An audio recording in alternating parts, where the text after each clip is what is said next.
of chapter chemical thermodynamics from chemistry subject, right?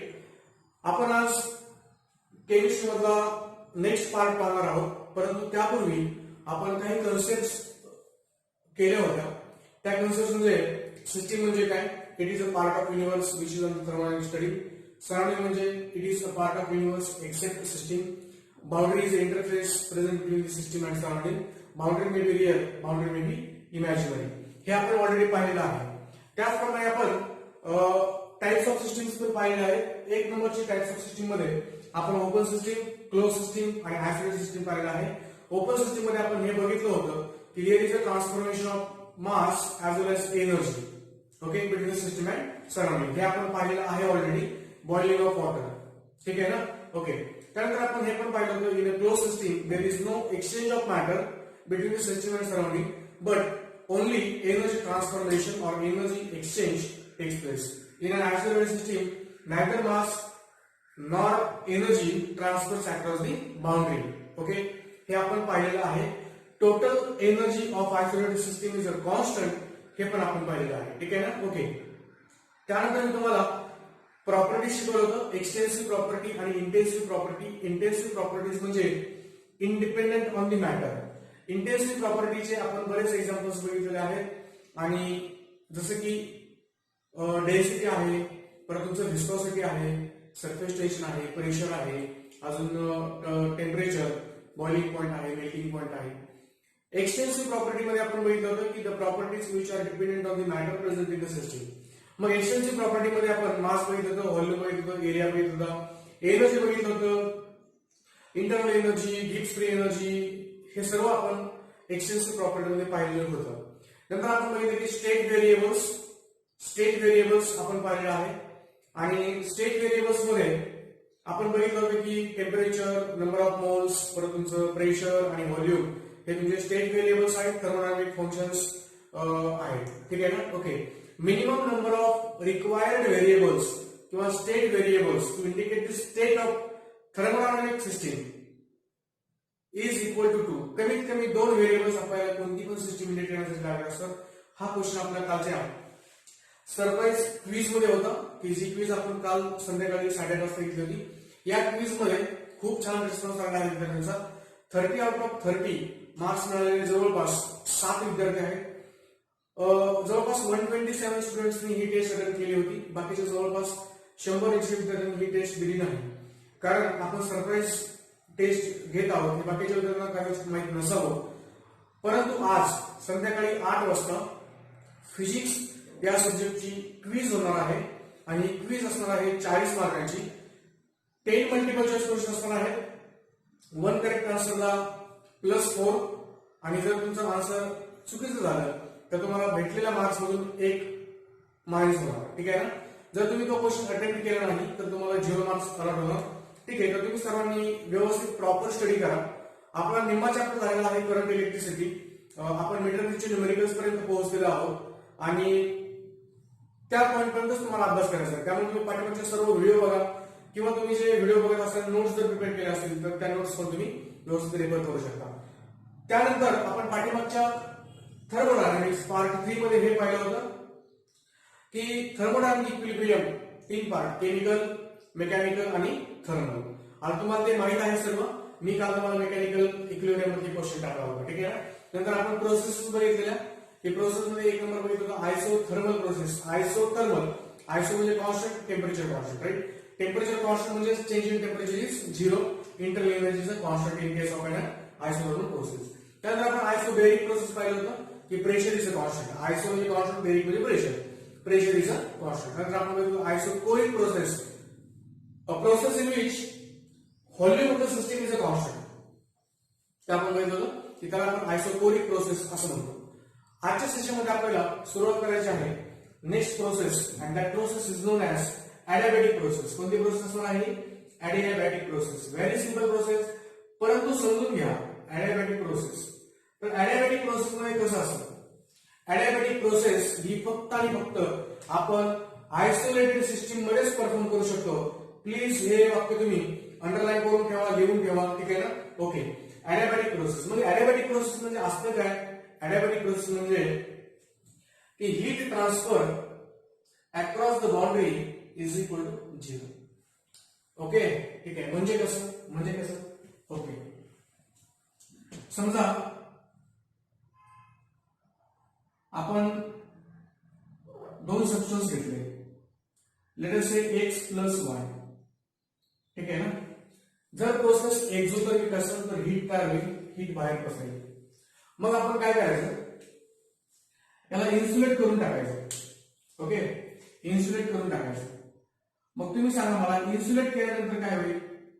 Insulate केल्यानंतर आतमध्ये असणारी जी काही हीट असणार आहे किंवा inside heat will not transfer to the outside. Okay, समजा मी काय केलं, एक्स आणि वाय दोन सबस्टन्स घेतले, त्या दोघांमध्ये आपल्याला रिएक्शन करायचे आहे, तर आपण रिएक्टंट घेतले. आता हीट तयार झाली किंवा त्या सबस्टन्सने हीट ऍब्झॉर्ब करून घेतली, तरी सुद्धा सराउंडिंगची हीट आतमध्ये येता कामा नये किंवा आतली हीट सराउंडिंग मध्ये जाता कामा नये. Okay, so there is no heat transfer across the boundary.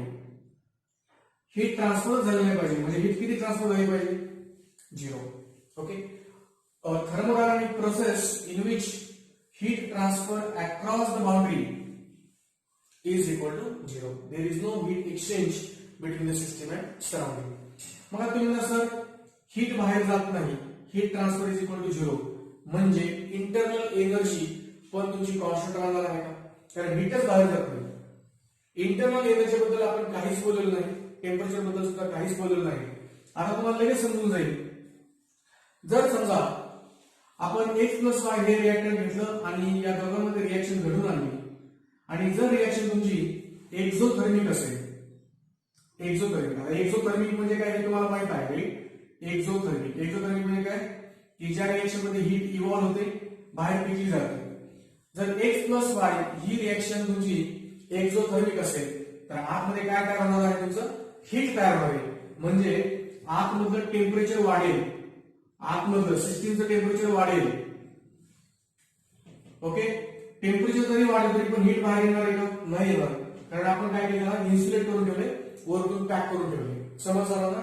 आणि तुम्हाला सर्वांना माहितच आहे की जर टेम्परेचर वाढतंय तर इंटरनल एनर्जी पण काय होणार आहे, वाढणार आहे. कारण मी तुम्हाला ऑलरेडी सांगितलेलं आहे, इंटरनल एनर्जीचं फंक्शन ऑफ टेम्परेचर, इंटरनल एनर्जीचं फंक्शन ऑफ टेम्परेचर. बरोबर आहे की ज्या ज्या ठिकाणी टेम्परेचर बदलते त्या त्या ठिकाणी इंटरनल एनर्जी बदलणारच आहे, आणि ज्या ज्या ठिकाणी इंटरनल एनर्जी कॉन्स्टंट राहणार आहे, जसे की आयसोथर्मल प्रोसेस, त्या त्या ठिकाणी इंटरनल एनर्जी काय होणार आहे, तुमची कॉन्स्टंट राहणार आहे. ठीक आहे ना. ओके, म्हणजे ज्या ठिकाणी टेम्परेचर कॉन्स्टंट त्या ठिकाणी इंटरनल एनर्जी कॉन्स्टंट, ज्या ठिकाणी टेम्परेचर व्हेरिएबल त्या ठिकाणी internal energy changes of variable. आता ही तुमची प्रोसेस समजा जर एक्झोथर्मिक असेल तर आतमध्ये टेम्परेचर वाढेल, ऑब्विसली इंटरनल एनर्जी पण काय होणार आहे, वाढणार आहे. म्हणजे आपण असं म्हणू शकतो, in case of an adiabatic process temperature changes, internal energy changes. आणि आयसोबारिक प्रोसेस मध्ये मी तुम्हाला ऑलरेडी सांगितलं होतं की आयसोबारिक प्रोसेस मध्ये एन्थॅल्पी कॉन्स्टंट राहते. मग या प्रोसेस मध्ये काय होणार आहे, टेम्परेचर बदलते म्हणजे इंटरनल एनर्जी बदलते, म्हणजे एन्थॅल्पी पण काय होणार आहे, तुमची बदलणार आहे. परंतु सध्या आपण एन्थॅल्पी बद्दल नको बोलायला, तेव्हा मी एन्थॅल्पी हा प्रॉपरली सेपरेट कन्सेप्ट समजून सांगणार आहे. त्यावेळेस मात्र तुम्ही ते व्यवस्थित बघून घ्यायचं आहे. ठीक आहे ना. ओके, आता यानंतर हे समजलं, ऍडियाबॅटिक प्रोसेस मध्ये टेम्परेचर बदलते, इंटरनल एनर्जी बदलते. ठीक आहे ना. Heat transfer across the boundary is equal to 0. Adiabatic process थोडक्यात आयसोलेटेड सिस्टीम मध्ये आपण परफॉर्म करू शकतो, आणि हे इन्सुलेशन हवे. जर आतमध्ये रिएक्शन एक्झोथर्मिक असेल तर टेम्परेचर वाढेल, आणि आतमध्ये जर रिएक्शन तुमची एंडोथर्मिक असेल, एंडोथर्मिक, तर मात्र सिस्टीमचं टेम्परेचर ड्रॉप डाऊन होईल. ठीक आहे. टेम्परेचर जरी ड्रॉप डाऊन झालं तरी सुद्धा बाहेरची हीट आतमध्ये घेऊन ते इक्विलिब्रियम वगैरे करणार नाहीये, हे आपल्याला माहित आहे. ठीक आहे ना. तर आपण बघितलं ऍडियाबॅटिक प्रोसेस मध्ये process in which there is no heat exchange between the system and surrounding. Example आहे chemical reaction taking place in insulated vessel. ठीक आहे, सांगू शकतो आपण. ऍडियाबॅटिक प्रोसेस मध्ये Q इज इक्वल टू 0 हे आपल्याला समजलं. आणि आता सर्वात महत्त्वाचा प्रश्न आहे, आणि तो म्हणजे तुम्हाला डिफरन्स लिहायचा आहे. कशामधला, आयसोथर्मल प्रोसेस आणि ऍडियाबॅटिक प्रोसेस मधला. कारण हा डिफरन्स आपल्याला HSC एक्झामिनेशनला किंवा बोर्ड एक्झामिनेशनला विचारलेला आहे. ठीक आहे ना? ओके. नाव आयसोथर्मल प्रोसेस 4च पॉईंट द्यायचे आणि 5 नंबरचं एक्झाम्पल द्यायचे. ठीक आहे ना? आयसोथर्मल आणि तुमचं ऍडियाबॅटिक. आयसोथर्मल मध्ये काय म्हणणार आपण? Temperature is constant. It is a process in which temperature of a system is a constant. Adiabatic process मध्ये काय म्हणणार? Temperature is not constant. Isothermal मध्ये काय म्हणणार? Heat transfer takes place. Adiabatic मध्ये काय म्हणणार? Heat transfer does not takes place. Isothermal मध्ये काय म्हणणार आपण? टेम्परेचर झालं. Internal energy is constant. या ठिकाणी काय म्हणणार? Internal energy is not constant or internal energy is a variable. समजलं सर्वांना? ओके. अजून आपण आयसोथर्मल मध्ये काय म्हणणार? Enthalpy is a constant. इथे म्हणणार enthalpy changes or enthalpy varies. समजलं? ओके. आणि एक एक्झाम्पल द्यायचं. आयसोथर्मल मध्ये काय म्हणणार आपण? Example boiling of water. Yes or no? आणि यामध्ये आपण असं म्हणणार chemical reaction taking place inside the insulated vessel. हे 4-5 पॉईंट आहेत. हे प्रॉपरली तुम्ही डिफरन्स काय करायचा आणि हा डिफरन्स तुम्ही आपल्या कमेंट बॉक्स मध्ये लिहायचा आहे. वरती लिहायचं आयसोथर्मल प्रोसेस, त्याचे 4-5 पॉईंट द्यायचे. खाली ऍडियाबॅटिक प्रोसेस, त्याचे 4-5 पॉईंट द्यायचे. हा क्वेश्चन 2 मार्काचा आहे. Very very very important. सीईटीला सुद्धा एकदम स्ट्रेट फॉरवर्ड क्वेश्चन असं द्यायचे. ठीक आहे ना? ओके. परंतु ते समजलं पाहिजे तुम्हाला. यानंतरचा आपला पुढचा जो कन्सेप्ट आहे तो म्हणजे रिव्हर्सिबल प्रोसेस आणि irreversible process. Okay. Reversible process आणि इरिव्हर्सिबल प्रोसेस. पहिले कन्सेप्ट समजून घ्या आणि समजल्यानंतर मग आपण त्याच्यावरती किती पण पॉईंट लिहू शकतो. भरपूर प्रमाणामध्ये आपल्याला त्याबद्दल कन्सेप्ट मॉडिफाय पण करता येतात आणि लिंक पण करता येतात. म्हणजे एका कन्सेप्ट दुसरी कन्सेप्ट आपण लिंक करू शकतो. आता यानंतरचा आपला पुढचा पॉईंट जो आहे that is nothing but reversible process. Reversible process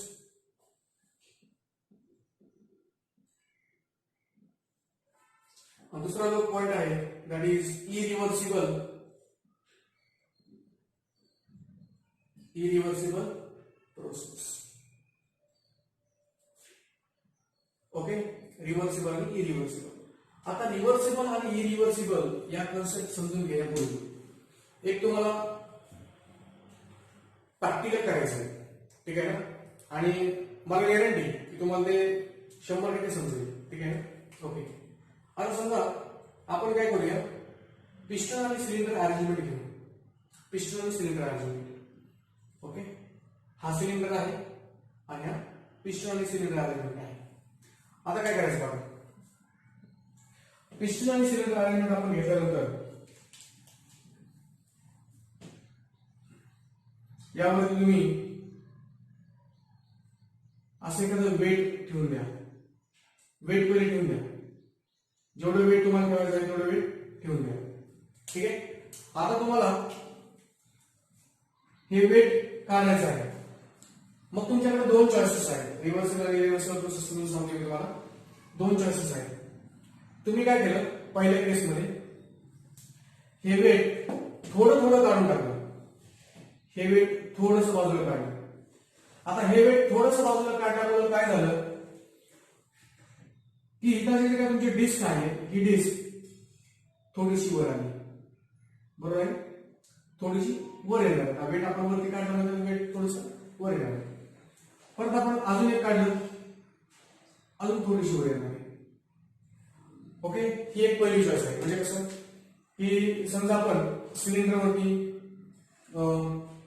weight ठेवले, थोडं थोडं थोडं थोडं आपण काढतोय. म्हणजे आपण जो काही पिस्टन आहे थोडा थोडा थोडा थोडासा वरती जाणार आहे. म्हणजे आतलं व्हॉल्यूम वाढत जाणार आहे. कारण आतमध्ये कोण आहे? गॅस आहे. इथे कोण आहे? गॅस आहे. समजलं? आता हा गॅस थोडा थोडा एक्सपांड होणार आहे. व्हॉल्यूम थोडं थोडं वाढणार आहे. आता दुसरी चॉईस आहे आपल्याकडे. दुसरी चॉईस काय? आपण सगळं वेट एकखाट्या उचललं आणि काढून टाकलं. काय होणार आहे? या केसमध्ये पिस्टन एकदम फास्ट वर जाणार आहे. ठीक आहे ना? या केसमध्ये पिस्टन काय होईल तुमचा? एकदम फास्ट केसमध्ये वरती जाणार आहे. पहिले पिस्टन या ठिकाणी होता. आपण सगळंच वेट काढून टाकलं. तो पिस्टन तुमचा डायरेक्ट एंडला गेला. ठीक आहे ना? तो पिस्टन डायरेक्ट एंडला गेला. म्हणजे अचानक एक्सपान्शन झालं तुमचं. ठीक आहे? ओके. आता या पर्टिक्युलर केसमध्ये तुमच्या हे लक्षात आलं का? This process is very slow process. पण this process is fast process. आपण पटकन काढलं, पिस्टन वरती गेला. Okay.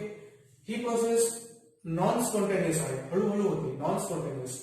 This process is a spontaneous. आता या प्रोसेसमध्ये हा जो तुमचा खालून फोर्स लागतोय किंवा हा गॅसचा जो प्रेशर आहे त्याला आपण म्हणणार ड्रायव्हिंग फोर्स. कसला फोर्स? Driving force. आणि वरून जे काही वेट लागलेला आहे त्या वेटला आपण म्हणूया अपोजिंग फोर्स. कसला फोर्स? Opposing force. शॉर्ट मध्ये तुम्हाला समजण्यासाठी होतं आहे फक्त. मग या केसमध्ये काय झालं, आपण वेट काढून टाकलं, ड्रायव्हिंग फोर्स. या दोघांमध्ये डिफरन्स जो आहे हा एकदम कमी आहे. There is very small difference between driving force and opposing force. But in this case there is a large difference between driving force and opposing force. म्हणजे आपल्या हे लक्षात आलं की सडन एक्सपान्शन आहे, sudden expansion. Now see this process is non as a reversible process. आता reversible process का? कारण आपण ड्रायव्हिंग फोर्स आपण थोडं जास्त आहे, पिस्टन थोडा वर गेला, आपण परत पहिली पोझिशन आणू शकतो, परत पहिल्या पोझिशनला इझिली आणू शकतो. हे वेट जे काय आपण काढले ते वेट परत टाकलं तरी पण आपली पहिली पोझिशन काय होणार आहे, इथं अचीव्ह होणार आहे. ओके, कारण आपल्या ड्रायव्हिंग फोर्स आणि अपोजिंग फोर्स मध्ये जो काही डिफरन्स आहे हा डिफरन्स अत्यंत कमी आहे. ठीक आहे, ओके. परंतु या केसमध्ये ड्रायव्हिंग फोर्स आणि अपोजिंग फोर्स मध्ये तुमचा जो डिफरन्स आहे हा लार्ज डिफरन्स आहे. आणि लार्ज डिफरन्स असल्यामुळे आपण इझिली इनिशियल पोझिशन यामध्ये अचीव्ह करू शकत नाही. सगळ्याच्या सगळ्या वेट जर आपण ते धडकन परत पहिल्या जागेवरती आणू शकत नाही. समज सर्वांना. Okay, so we can say that a process in which there is a very small difference between driving force and opposing force is known as a reversible process. In irreversible process there is a large difference between driving force and the opposing force. समज सर्वांना. Okay, very small म्हणजे इन्फायनाइटेसिमली small. इन्फायनाइटेसिमली हा शब्द वापरतात केमिस्ट्रीमध्ये, very small साठी. So reversible process म्हणजे काय हे तुम्हाला समजलं. आता मला तुम्ही सांगायचं, हे जर तुम्हाला समजलं असेल, this is a slow process, this is non-spontaneous process, this is fast process, this is spontaneous process. बरोबर, आपण सरळ वेट काढलं, पिस्टन धडकन की वर गेला, कळलं सर्वांना. ओके, मग आता रिव्हर्सिबल प्रोसेस म्हणजे काय हे तुमच्या लक्षात आलं. आपण 2-3 पॉइंट पण त्याचे बघितले.